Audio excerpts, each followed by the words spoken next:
Our top story. Celebrated and controversial Bangladeshi writer Taslima Nasreen has finally broken her silence after spending 3 days on the run. Speaking to NDTV's managing editor Barkha, Taslima refused to take any questions because she said at this point she did not want any further controversy. But after spending an hour talking off camera, Nasreen agreed to share how she's living between confidence and fear at this time. Let's hear what Taslima Nasreen told NDTV. Every newspaper editorial this morning had only one line to take on the entire Taslima Nasreen controversy, an outright condemnation of the fact that the celebrated and often controversial Bangladeshi writer who calls India her home has had to spend the last 3 days literally like a fugitive, running from one state to the next, from one city to the next, first from Kolkata to Jaipur, then Jaipur to Delhi. Everybody wants to know where she will be tomorrow. Will she be back home in her beloved Kolkata or not?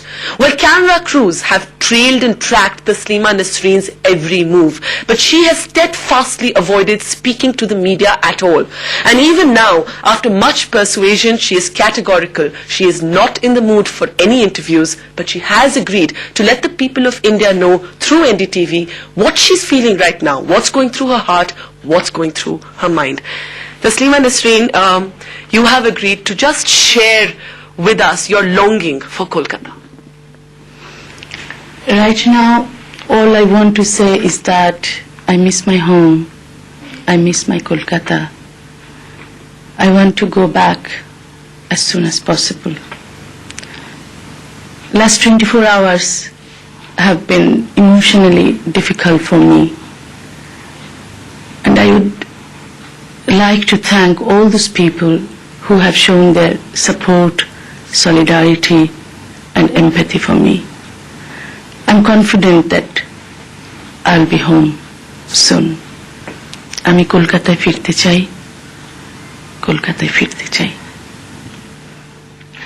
Well, as you can see, a very emotional Taslima Nasreen there, lapsing back into the language that she not just thinks in and writes in, but possibly dreams in, Bengali, to have to watch her home through the eyes of a television lens. But for now, we have respected Taslima Nasreen's wishes to not convert this into an interview. We respect her wish that no fresh controversy should erupt. This is the Rajasthan house where she has spent the last 24 hours. It's anybody's guess where she'll be tomorrow. Will she be back home in Kolkata, or will it be another day on the run for Taslima Nasreen? This is Barkha for NDTV. Now, managing editor Barkha now joins us live from our newsroom. Barkha, clearly quite a feat given that all those crews were waiting outside Rajasthan house, tracking every move of Taslima Nasreen. How did you manage to get in? Well, Shivraj, I think we now have some sense of what Taslima Nasreen has been through in the last 48 hours. It would seem that getting someone to make a 40-second statement on camera is fairly simple, but it wasn't simple at all. First, there was the question of the hordes of camera crews waiting outside the gate at Rajasthan House. We were actually smuggled in. Can't share too many trade secrets here, but our camera crews and myself were smuggled in. We hid under big bulky jackets to avert the gaze of crews from the competition. Once we were in, it wasn't that simple either. Taslima was, while she said she was confident, she was clearly very, very shaken.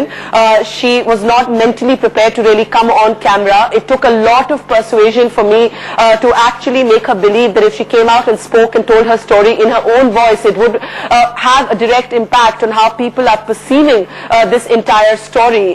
She was really, I mean, perhaps the first time I've seen someone so outspoken, being so taciturn, so reluctant to speak.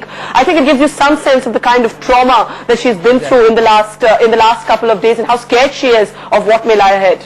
Well, as you pointed out, that Taslima Nasreen has always been extremely outspoken. So while on camera she seemed to be a little less forthcoming about was she more outspoken when she spoke to you off camera? What did she have to say about this whole shunting back and forth?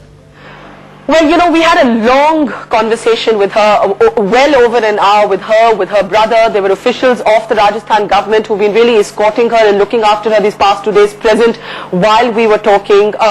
She And like I said, she seemed very shaken, but when the camera was not on, I think she was able to be much more open, much more honest. I think she was satisfied that today finally there's been an arrest in the city of Kolkata, that one of those who was leading the violence against her has actually been arrested. She is clearly disappointed with the West Bengal government, but she does not want to come out and say that directly, because in the end her heart, she says, is in Kolkata.